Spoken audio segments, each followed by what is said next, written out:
તેલ ગરમ કરીશું, પછી એમાં નાખીશું લસણ, આદુ અને મરચાંની પેસ્ટ। ત્યારબાદ हम डालेंगे ડુંગળી।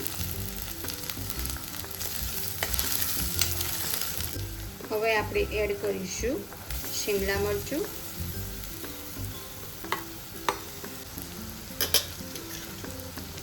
હળદર, મરચું, ધાણા જીરું પાવડર, મીઠું, ભાજીનો મસાલો કરી દઈશું।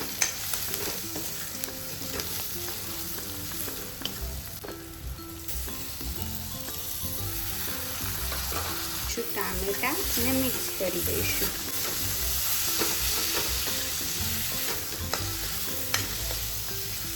આપણે પનીર ગ્રેટ કરીને નાખીશું।